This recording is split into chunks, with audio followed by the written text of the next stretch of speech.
এই চেনেলটোৰ ভিডিঅ'বোৰ কেৱল মনোৰঞ্জনৰ বাবেহে আমি কোনো ধৰণৰ অন্ধবিশ্বাস সমৰ্থন নকৰো তেওঁলোকে বিহু সামৰি সেই বৰগছজোপাত এটা সেৱা লবলৈ আগবাঢ়িলে বিশেষকৈ বাখৰ যেতিয়া ঘৰলৈ গৈ আছিল তাৰ মনটো কিবা উগুল-থুগুলো লাগি আছিল সেই বৰগছডাল এখন স্কুলৰ ওচৰত আছিল মানে গাঁৱৰে এখন স্কুলৰ ওচৰত আছিল যেতিয়া সি এই দৃশ্য দেখিলে সি দৌৰ মাৰি গৈ ঘৰৰ ভিতৰত সোমালেগৈ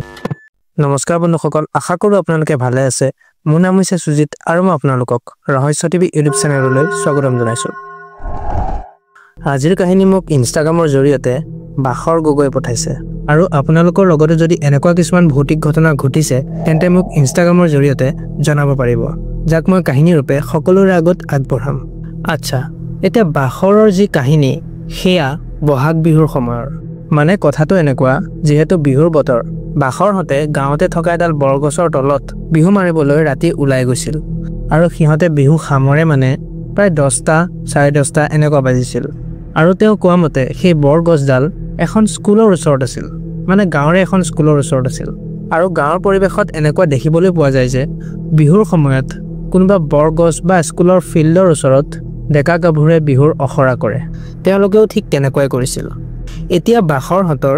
বিহু মাৰি বিহু সামৰিব হৈছিল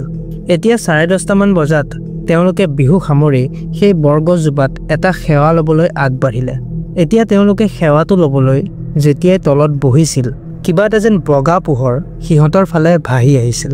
আৰু সেই সময়ত যেহেতু ৰাতিও হৈছিল সিহঁতৰ বহুত বেয়া ভয় লাগিছিল এতিয়া তেওঁলোকে অলপ সাহস কৰি ভয়ে ভয়ে হলেও সেৱাটো লৈ ঘৰলৈ ৰাওনা হল এতিয়া সিহঁতি ঘৰলৈ গৈ থাকোতে বিশেষকৈ বাখৰ যেতিয়া ঘৰলৈ গৈ আছিল তাৰ মনটো কিবা উগুল-থুগুলো লাগি আছিল হয়তো চাগে সি ভয় খাই আছিল সেই কাৰণেও হ'ব পাৰে এতিয়া গৈ গৈ সি যেতিয়া নিজৰ ঘৰ পাবলৈ হৈছিল তেতিয়া সি পদুলিৰ মুখত কোনোবা এজন মানুহ বগা কাপোৰ পিন্ধি ঘোঁৰাৰ ওপৰত উঠি থকা সি দেখা পালে আৰু তেতিয়া সি ভয়ত একেবাৰে কঁপি গৈছিল কাৰণ এই ৰাতিখন কোন মানুহ ঘোঁৰাৰ ওপৰত বহি এনেকৈ থাকিব যেতিয়া সি এই দৃশ্য দেখিলে সি দৌৰ মাৰি গৈ ঘৰৰ ভিতৰত সোমালেগৈ আৰু ঘৰৰ ভিতৰত সোমাই দৰজাখন ভিতৰৰ পৰা লগাই দিলে এতিয়া সি ফুপাই পানী অলপ খাই ভয়ে ভয়ে বিছনাতে বহি গ'ল আৰু যেতিয়া মাকে তাক সুধিছিল যে বাবা কি হ'ল সি তেতিয়া মাকক বিহু সামৰাৰ সময়ত হোৱা সেই কথাটো আৰু লগতে সি পদুলিমুখত যি দেখিছিল যে বগা ঘোঁৰা এটাৰ ওপৰত কোনোবা এজন মানুহ বহি আছে সেই দৃশ্যটোৰ কথা ভালকৈ বুজাই ক'লে তাৰপিছত তাক মাকে অলপ সাহস দি ভাতকেইটা নিজৰ হাতেৰে খুৱাই লৈ নিজৰ লগতে খুৱাই ৰাখিলে তাৰো ঠিক বহুত সময়লৈকে টোপনি যোৱাই নাছিল আৰু বহুত সময়লৈকে সি এইটোৱে ভাবি থাকিলে যে সেই দৃশ্যটো আচলতে আছিল কি এতিয়া সেই ৰাতিটো পাৰ হ'ল কিন্তু তাৰ পিছৰ দিনাখন তাৰ ইমানেই জ্বৰ উঠিল যে সি বিছনাৰ পৰা একেবাৰে নামিবই নোৱাৰা হ'ল সেই দিনাখন তাৰ স্কুলো যোৱা নহ'ল আৰু এনেকৈ দুদিনমানৰ পিছত তাৰ গাটো ভাল হ'ব ধৰিলে সি এইবোৰ কথা আগতে ইমান বিশ্বাস কৰা নাছিল কিন্তু সেই ঘটনাটো তাৰ লগত হোৱাৰ পিছৰ পৰা সি কৰবাত নহয় কৰবাত নিজকে প্ৰশ্ন কৰে যে সেই ঘটনাটো তাৰ লগত কিয় ঘটিল সেই ঘোঁৰাটো ৰাতিখন ক'ৰ পৰা আহিল আৰু সেই মানুহজন আচলতে আছিল কোন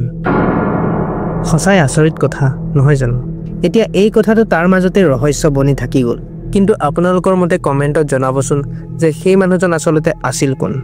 বুঢ়া ডাঙৰীয়া আশা কৰো ভিডিঅ'টো চাই ভাল পাইছে যদি ভাল পাইছে তেন্তে লাইক কৰিব সাবস্ক্ৰাইব কৰিব আৰু ভিডিঅ'টো শ্বেয়াৰ কৰিব আৰু মই আপোনালোকক এইটো জনাও যে মই যি পুনৰজন্মৰ কাহিনীটো আনিম বুলি কৈছিলো সেইটো বৰ্তমানলৈকে এডিট কৰি সম্পূৰ্ণ হোৱা নাই কাৰণ সেয়া এটা লং ভিডিঅ' হ'ব গৈ আছে সেই ভিডিঅ'টো অতি সোনকালে মই আপোনালোকলৈ আগবঢ়াম আজিলৈ মানে আকৌ লগ পাম এটা নতুন ভিডিঅ'ৰ সৈতে ধন্যবাদ